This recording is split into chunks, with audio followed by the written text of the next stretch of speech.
Good afternoon, and thanks to all of you for tuning in this afternoon for today's update. The state of Mississippi continues to work closely with county, state, federal, and private sector partners to respond to the severe winter weather impacting our state. Sadly, today I have 4 more deaths have been reported, 1 in Lafayette County, 1 in Panola County, and 2 in Tippah County. This brings the total to 14 statewide during this event. Life safety remains our top priority. The Mississippi Emergency Management Agency has received reports of 223 homes, 10 businesses, 7 farms damaged, destroyed, or affected statewide.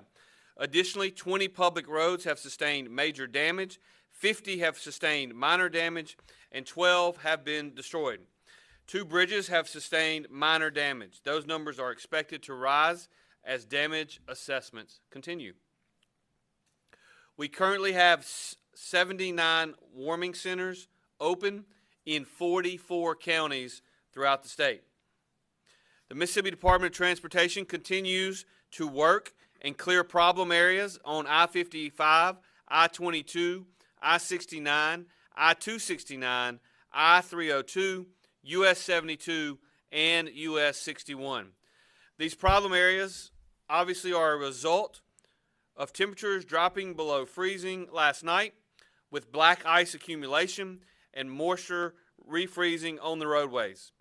The Mississippi Department of Public Safety and the Mississippi Department of Transportation are opening portions of I-55 North incrementally as our DOT crews continue to advance towards the Tennessee state line. I encourage you to monitor MDOT and DPS media alerts for the latest updates on road conditions. At this time, I want to just show you, when I talk about a whole of government approach, I want to show you a video of the Mississippi Department of Transportation, the Mississippi Department of Public Safety protecting those road workers, and the flight here is from the Mississippi National Guard. As you can see, the roadway is improving, but we still have more work to do. Here's a second video where a great amount of work has been done here. This is around, this is on I-55 north of the Batesville exit. You see slow traffic moving south and the lanes relatively clear, 2 lanes going north. But again, it depends on where you are on the interstate as to whether 2 lanes are cleared or if only 1 lane is cleared.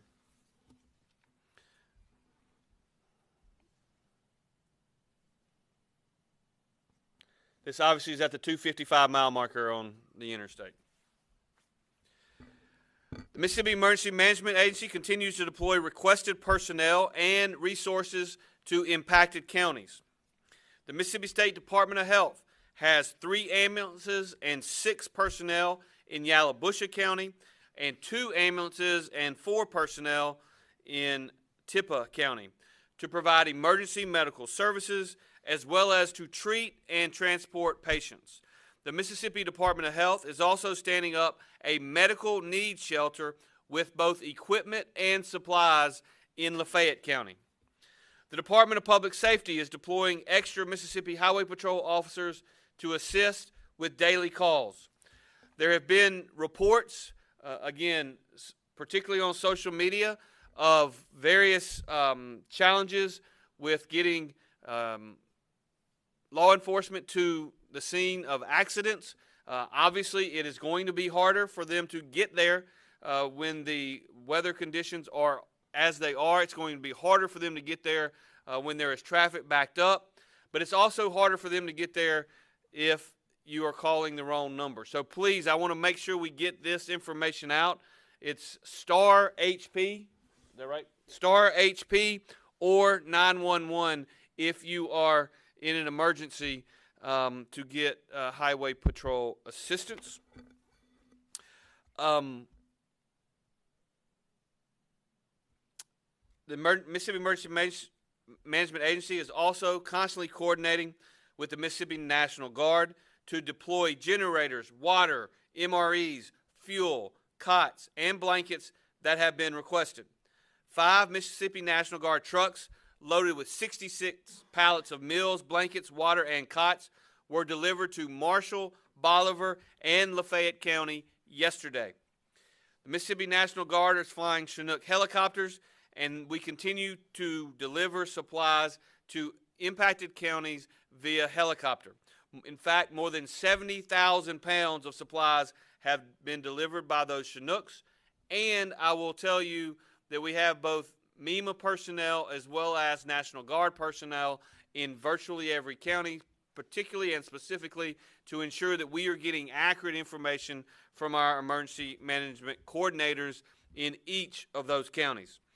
The Mississippi National Guard is also mobilizing another 150 soldiers to bring the total to 650 soldiers assisting with response efforts. The Guard is supporting MDOT in clearing roads in Alcorn, Lafayette, Panola, and Tippah counties. Additionally, the Guard has completed a mission to help transport dialysis patients in Claiborne County.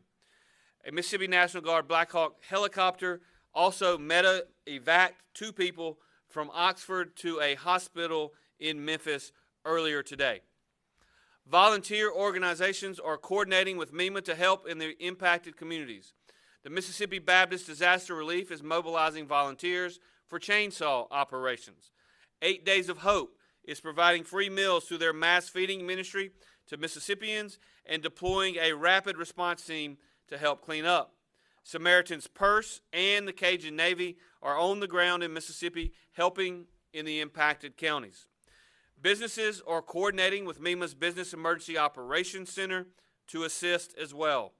Walmart, in coordination with Matthew 25 Ministries' Tide Loads of Hope program, is sending a laundry and shower trailer with mobile charging to their Oxford store. The state of Mississippi welcomes all volunteers who want to help. However, we strongly encourage individuals to avoid self-deploying. Instead, please join a verified organization or nonprofit that assists during disasters before heading into the affected area. The United States Army Corps of Engineers is assisting in generator installations at critical infrastructure sites.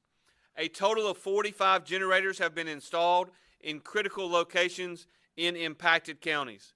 6 generators have been installed in warming centers and shelters. 24 have been installed in water systems, 4 at water towers, 3 in personal care homes, 2 in assisted living facilities and long-term care homes.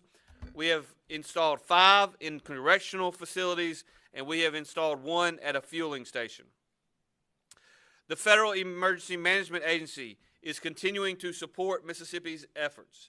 FEMA is filling the state's request for 90 generators, 128,000 bottles of water, 107,000 meals, 2,178 cots, 9,000 blankets, 3,360 tarps, and 300 medical-grade oxygen cylinders.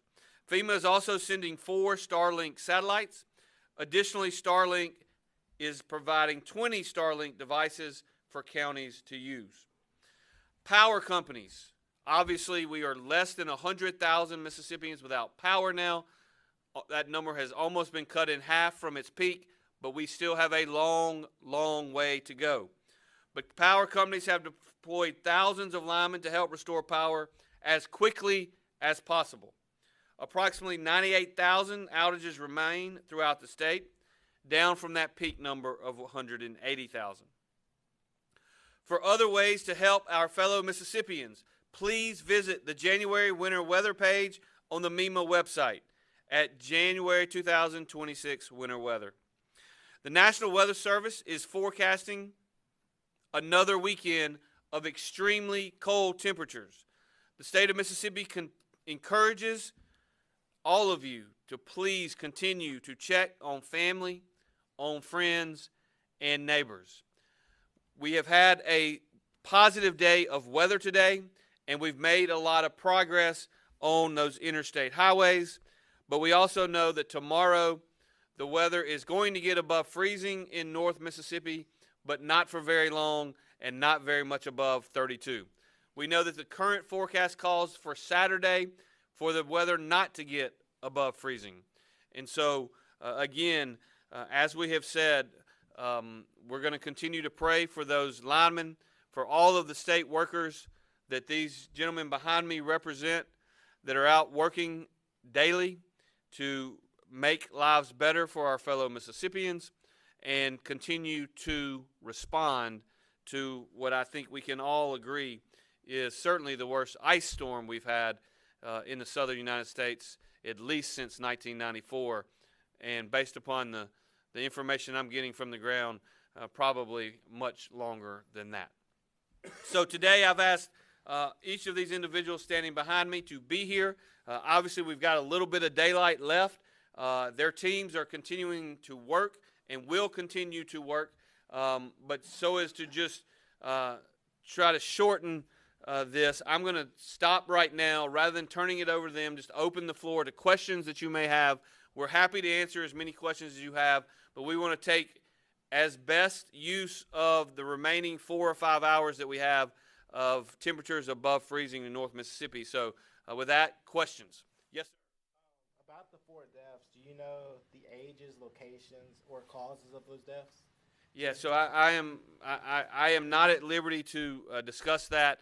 I can confirm that the deaths have occurred. I can confirm, as I mentioned earlier, the counties where those deaths were reported, but someone other than me is going to have to, once we are sure that next of kin, et cetera, are made aware, they will be announced by those county coroners. Yes, sir. Yeah, so I guess in hindsight, maybe a question for MDOT. I guess did you guys learn anything from this storm, or could have done anything better, than you did before? Yeah, and I'll let Brad answer this, but I will tell you that we learn something in every storm. We ensure that we are trying to get better at disaster preparedness and disaster response, and I'm sure that the Mississippi Department of Transportation joins all of us in saying there are things that we could have done better, and there are things that we will do better next time. But I will also remind you, number one, that we're still in the middle of the response. I will tell you that these storms that are significantly larger than anything that we've ever seen in the history of our state, and the fact that we just don't get ice that often in the state of Mississippi. And as I mentioned yesterday to our friend, the weatherman up in North Mississippi, the hardest hit area in this storm was really in North Louisiana, that area through the state of Mississippi, and then in Middle Tennessee. And we are going to continue to work to recover and make sure we can get more and more folks moving and ensure that we are delivering the supplies that need to be delivered, whether that's via the roadways or via helicopter in the Mississippi National Guard. So anybody else want to just? If you look back, knowing what we know now, there are some things that had we known the way everything would have played out that we would have certainly done different. But like the governor said, we learned something from every storm. The way Mississippi responds and prepares for hurricanes changed drastically after Katrina. And I'm sure that the way we prepare and respond to ice storms will change a lot after this. The only thing that I can think of that would have been considered differently would have been a call on whether or not to completely shut down the interstate during that time. But I would remind you that a decision like that would have brought just a whole set of additional problems or different problems and challenges alongside of the ones that we've had currently. So it would have kind of been a decision between which set of problems do you want to have to deal with or which set of challenges.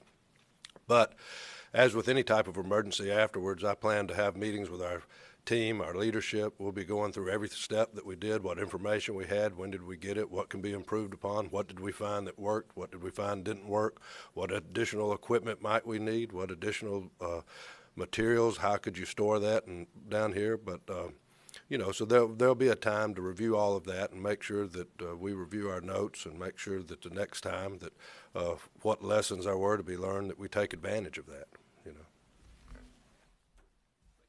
Yes, sir.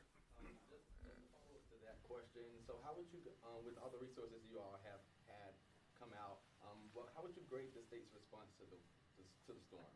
We're in the middle of response mode right now. I'm not going to give a grade. I will tell you there are literally hundreds and thousands of Mississippians right now out in the field that are working their ass off, and I would give them an A+ for doing it in very difficult conditions.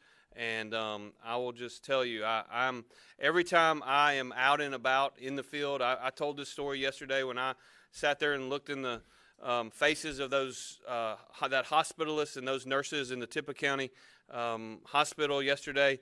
It just made me proud to be a Mississippian, because they were standing up and they were doing whatever was needed and whatever was necessary to help their patients. And so again, there'll be plenty of time for Monday morning quarterback. I hear it. We just got done with college football season, and every Monday morning I hear people talking about how the quarterback should have been better, or we should have put in the second-string quarterback, or we shouldn't have played the second-string quarterback.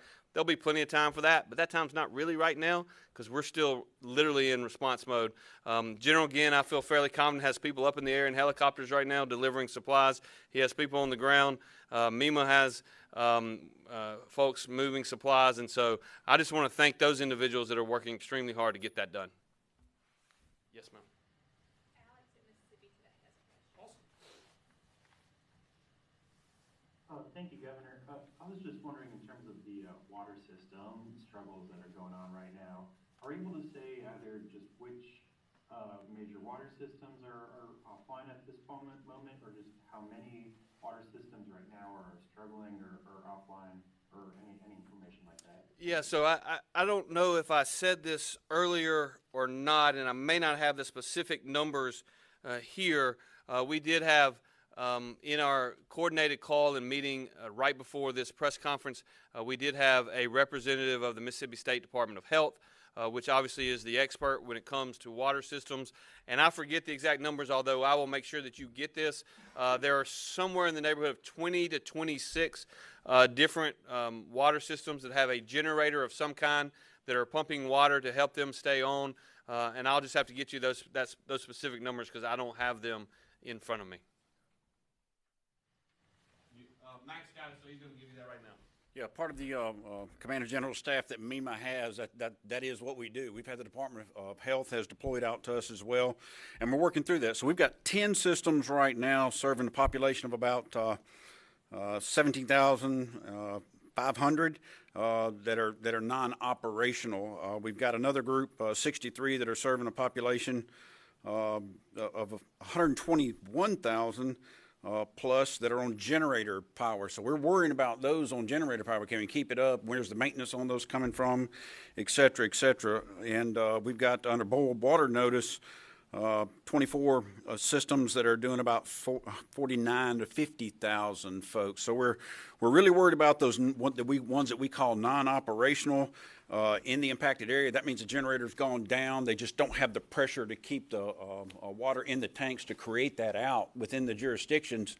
So that's the ones we're concentrating on. We've been hitting home runs with those 45, 46 generators, putting them on those systems to get them out of that non-operational, as we call it, status. So what we are identifying the ones that are just under restriction that are on generator, we worry about those. Those become a special class of systems out there.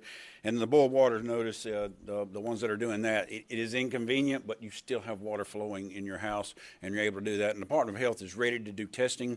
Talked to that gentleman today that's on our team. He's here with us, and he's able to identify those. We're making personal phone calls to each water system within the state, and he's the one racking and stacking that information for us so we can be ready to jump ahead of a problem before it gets into that bad category.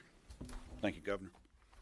Thank you. And let me just add one more thing to that, because I think it helps you get a perspective of what we're dealing with. Mac talked about the number of water systems in which we are personally engaged. I would just point out that I know for a fact that one of those is in Rolling Fork, Mississippi, and one of those is in Tippah County, Mississippi, which are a couple 100 miles apart. And so that just kind of gives you a perspective of the size and the severity of this storm, and how many counties, up to 51 now in our state, that have been impacted by this severe weather event.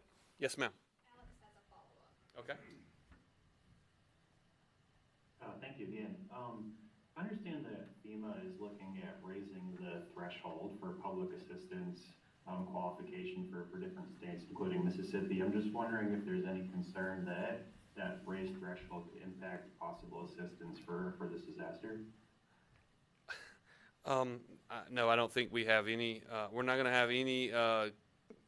When you look at the total amount of money that we are spending, we're not going to have any challenges. I don't believe meeting whatever the threshold may be, because this is a once every 30-year storm. And so, look, we've been in constant contact with our partners at FEMA. We have multiple members here in this EOC. We have multiple members of FEMA at Camp McCain embedded with our Mississippi National Guard team.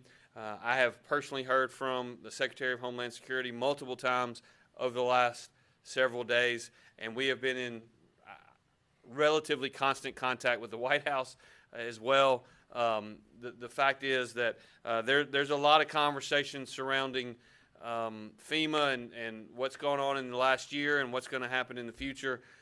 We have laws in place, and we're operating under the system. And honestly, even though the damage is significant and widespread, the relations are going as they often do, as well as can be expected, given the circumstances. Yes, sir. You mentioned the fact that we're receiving generators through the government. What kind of wattage are these generators? Are they sufficient enough to handle the water sources that you have set up in the hospital? And how big are these things? Well, and you know, it's a good question, and it's one that we actually have to ask pretty regularly to those who are requesting generators, because the answer to your question is, what is the wattage, et cetera? And the answer to your question is yes. Whatever is needed is what we have available, but it is incredibly important that when someone asks for a generator, that they are exceptionally specific as to exactly what they need. And so, you know, that's one of the challenges that we had early on. On Monday, everyone here and everyone in my office were getting calls. I need a generator. Well, that's good. We want to try to get you one. We've got generators either here or en route, but you've got to be specific as to exactly what you can need, what you can take, and I will tell you that has gotten much better over the last 24 to 36 hours, because if you're not specific, there's no way we can't send a helicopter with one generator up to wherever the warming center is, or wherever the water system is, or wherever the long-term care facility is, until we know exactly and specifically what is needed. I don't know if anyone wants to speak to any specifics. I got it. We've got some specialized teams along with the National Guard coming out of UAC, the Corps of Engineers, and these teams we put all the way up into Tupelo. So we've pushed them farther into the state, closer to the action, because Brad did a great job. We're able to get some teams up there in the helicopters. So they go out as a specialist team to say, can that building or can that facility even take a generator? In some cases, they cannot. We're not going to burn down a nursing home or whatnot. If it can't be done safely, then we're going to have to move that entire. That's where the Department of Health comes in and others. So we actually go out, look at them, gauge them to make sure we can. Then we have the right generator doing the right job. Some water systems say they need 3 generators. Well, they don't need one except for got 4,000 watts, because they're just creating more pressure. It's just a pressure pump. They're not running an entire pump to throw the water up into the bigger holding tanks and whatnot. So great question. So that's where when we made our request to FEMA, I said I want a myriad of generators on those trailers. When they come down, I want 30 of different sizes. Got that 30, got the next 30, got the next 30. So we're right sizing those to where they need to go, because I don't want to waste 140 kW on one that only needs that little smaller one. So thank you for your question, and we do have the specialized teams that are doing that, and that Might take us a little bit longer, but the right thing in the right place, and it'll last. And also that allows us, we're filling them. We know the burn rates on every one of those generators. So we know we need to fill them every 8 hours. We need to fill them every 12 hours. And then when we're going to shut it down to do some maintenance, change the oil and get it right back up and running. And if something happens, we've got one to replace it. So that's the long term, that back end, that last mile that's got to be considered when you're getting into some of that permanent power. You good? Yes, sir. Yeah, so when it comes to self-reporting damage, I know some people are still without power. Will those deadlines be extended for those who can't report right now? So from the date of this declaration, which was emergency measures, we have 30 days. But of course, this is our operational period was, I think the first time we said, oh, it's going to be 2 days, 23 or 24, 25. Guess what? This is 27. So this operational period is not closed. FEMA and MEMA said, now we're the 23rd to the 27th. So we're moving this date until we get out of emergency response mode, life safety. We hit recovery mode, that's the day. That's when it'll start. At that time, we'll bother people and say, hey, you can report your damages online. You can take a picture. We have that system to be able to do that and fill it out. But right now, just life safety, food, keep warm, water, that's what we're going to do. So that line's keeping moving. Thank you. Yes, sir. What about the supply chain distribution? So now I know Kroger and Clinton, their shelves were empty. Some stores up Oxford and Clinton. How's the supply chain going with the roads? Some of the roads being closed. Yeah, I mean, look, we've talked a lot about roads in Mississippi over the last 24 to 48 hours, and with good reason. But I was just seeing before we came out here earlier today, I-40 west of Memphis in Arkansas was shut down for a long period of time. There was an 18-wheeler that got caught in the ice and jackknifed. We're seeing that all over the country right now, certainly all over the South. And because of that, it is disrupting some of the supply chains. And so I think that I certainly can't speak specifically to what that is doing to specific restaurants or specific grocery stores, but we're certainly seeing some of that here in our state and around the South. Yes, sir. And another question. One of our viewers called us that they are in the Montgomery County or Antilla counties, and they said they've been hit hard, but they haven't seen any help or where it's coming from. Have y'all been in those counties? So Montgomery County and I presume Attala County, which would be the Kosciuszko area. Yes, we have been in those areas, and we have a specific generator that we have put in. And so yeah, the answer is yes, and look, we are working and coordinating with all of the local county emergency management personnel, and as requests are put in, we are trying to first verify the need for those requests, and then and being good stewards of this particular generous declaration made by the president, but also getting help to the people who need it. Yes, sir. You mentioned federal involvement. How much is the state going to ask? Are they going to have an evaluation period by which they review damage to the bridges, damage to the roads, what the state can and has in its bank for that, and what the feds will be able to provide? Yeah, so the president's declaration that he signed on Saturday allows us to do what we're doing right now. But we always know that the major federal debt that we are going to request in the near future, which the team is already working on, but that requires assessments and trying to assess exactly how much damage there is out there. We know that there is a lot of damage. We know that there is an enormous effort by utility companies, power companies, by the Department of Transportation, by the Mississippi National Guard, by the Department of Health, by the Department of Public Safety, and so many others. But as we hopefully over the next few days, and maybe it's after Friday, Saturday, and Sunday when the weather gets bad again, we are in constant communication with what that declaration needs to say before we send it up to the president for expansion of what that looks like. By the way, this is not unusual. This happens in every storm. We work with and negotiate with the the folks at FEMA, who, and this is going to take a little bit longer than most because, again, the event happened Friday night through Sunday, but with the cold temperatures Sunday night and Monday, sort of the response was delayed a little bit as we were trying to get it safe for our people to respond. And so that's where we find ourselves right now, but we'll continue to have those conversations. Yes, sir. What do you want to say to those Mississippians that we talk to? There's some in North Mississippi that say we dropped the ball, especially when they compare the roads. Because Memphis, you see some photos, the roads are clear of ice, and all 3 lanes are drivable. But in Mississippi, some are still blocked with ice. Yeah, so obviously Mississippi got hit very hard. I would say to people all across our state, we're continuing to work to get help to the people who need it. We have personnel working literally as we speak on roads throughout Mississippi. If you look at just look at the damage. So we didn't really talk about this yesterday, but I think we should, because I hear a lot of comparisons to what's happening in Panola County and what's happening in Memphis. And I think you may have mentioned Memphis. You really don't need to compare what happened in Panola County to what happened in Memphis. Talk about what happened, the number of power outages in that area that was hit in Mississippi, in Panola and Tate and Lafayette and Tippah and Alcorn and Tishomingo counties, with those counties in Middle Tennessee right above that, because we got different levels of the storm and different levels of ice. And so, again, we continue to work to respond.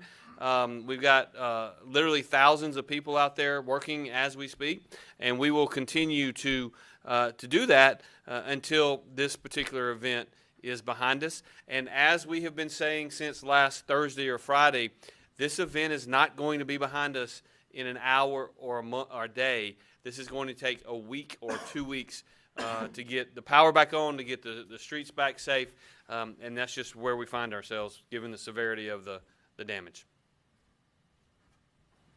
Yes, sir. And my final question. Okay. With the weather also supposed to be super cold this weekend, how are y'all doing any extra precautions to help those residents up north, and what should the residents be prepared for compared from last weekend? Yeah, so the weather is going to be bad in Mississippi this weekend in terms of temperatures.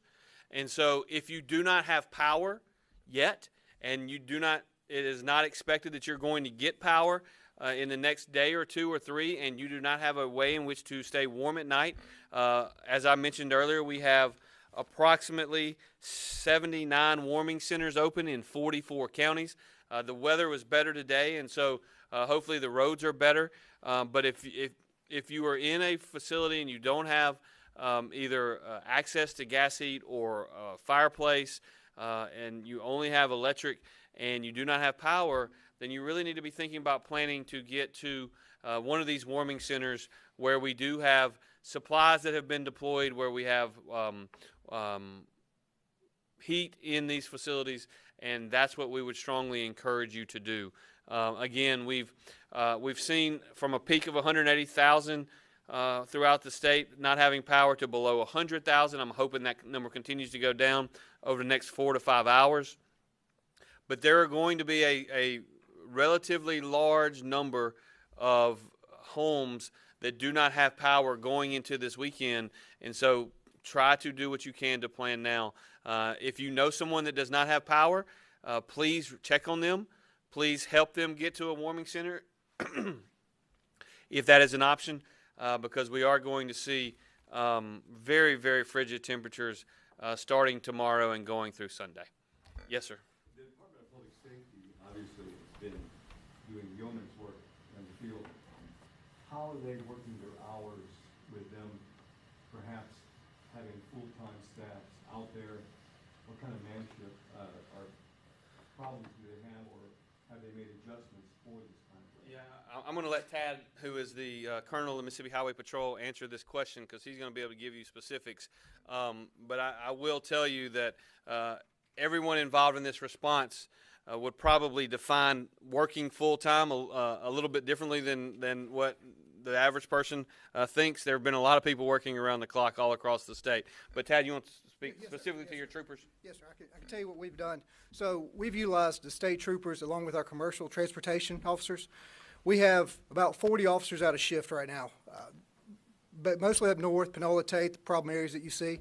We have 12-hour shifts, so I have 40 officers going from 6 in the morning to 6 at night, and then I got them all night. So there'll be at least 40 officers on those highways all night tonight and for the foreseeable future, as long as the governor and MDOT lets us know that we need them.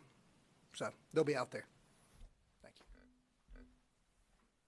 Thank you, Colonel, and thanks to everyone for joining today. We sincerely appreciate y'all covering these press conferences. It is incredibly important that we get information out to our fellow citizens.